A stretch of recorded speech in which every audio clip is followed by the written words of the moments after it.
মজাদার এই শাকটার নাম কাঞ্চন শাক। দেখতে যেরকম সুন্দর, খেতেও কিন্তু খুব মজা। এই যে দেখুন, 2-1টি শাক কিনে এনেছিলাম। অনেকের কাছে হয়তো এটা খুবই নতুন নাম, পরিচিত হতে পারে, কারো কাছে অপরিচিত হতে পারে, কিন্তু শাকটা রান্না করে খেতে এত টেস্টি আগে জানা ছিল না, যার জন্য আপনাদের সাথে শেয়ার করতে আসলাম এর রেসিপিটা। আসসালামু আলাইকুম ভিউয়ার্স, আপনারা সবাই কেমন আছেন? আমি এই কাঞ্চন শাকটাকে ধুয়ে পরিষ্কার করে ধুয়ে নিয়েছি। এখন একটু কেটে ছোট করে নিলাম। একটা হাঁড়ি বসিয়ে দিলাম, তার মধ্যে দিয়ে দিলাম তেল এবং পেঁয়াজের কুচি। পেঁয়াজ কুচি দিয়ে একটু নরম করে তারপর এর মধ্যে দিয়ে দেব আমি কাঁচামরিচ ফালি করা। এটাকেও একটু ভেজে নেব। তারপরে এর মধ্যে আর একটু শুকনো মরিচও দিয়ে দিচ্ছি। শুকনো মরিচটা কিন্তু একটু ঝাল ঝাল ভাব হবে, তাতে সামান্য জালই হবে, খুব বেশি জাল হবে না। একটু লবণও দিয়ে দিলাম। এই শাকটা এভাবেই রান্না করতে হবে এমনটা কোনো কথা নয়। এটা আপনার যে কোনো পছন্দের মাছ দিয়ে, তেলাপিয়া মাছ, রুই মাছ, কাতল মাছ দিয়েও রান্না করতে পারেন। আমি চিংড়ি মাছ দিয়ে দিলাম, চিংড়ি মাছ দিয়ে রান্না করেছি। আমার কাছে কিন্তু খুব টেস্টি লেগেছে, তাই তো আপনাদের সাথে একটু শেয়ার করছি। তারপরে এটা রান্নার জন্য একটু রসুনের পিসও দিয়ে দিলাম। রসুনের পেস্টটা কিন্তু পেস্ট করা আমার প্রয়োজন করা ছিল।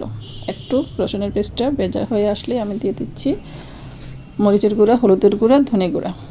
এটাকে একটু ভেজে নিতে হবে এবং সামান্য পানি দিয়ে মশলাটাকে একটু কষিয়ে নিতে হবে। এই যা, খুব বেশি ঝামেলা করে রান্না করতে হবে না, খুব ইজিভাবেই রান্না করা যায়, খুবই টেস্টি হয়। বোঝানো যাবে না বাসায় যেটা কত টেস্টি একটা শাক। তারপরে একটু কষিয়েই আমি দিয়ে দিচ্ছি শাকটা। আমাদের বাঙালিদের খাবারের তালিকায় বিশেষ করে এই শীতকালে একটু শাক কিন্তু খুব ভালো লাগে। শাকটা কিন্তু শরীরের জন্য, ত্বকের জন্য খুব উপকারী একটি উপাদান। এখন সেই মশলার মধ্যে আমি শাকগুলো দিয়ে দিলাম, একটু ঢেকে দিয়েছি যাতে খুব তাড়াতাড়ি নরম হয়ে আসে।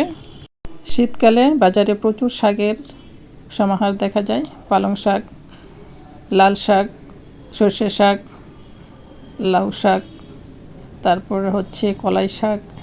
এই শাকগুলো আমরা খুব জনপ্রিয় এবং খুব টেস্টি শাকগুলোই আমরা বাঙালিরা কিন্তু খুব খেয়ে থাকি।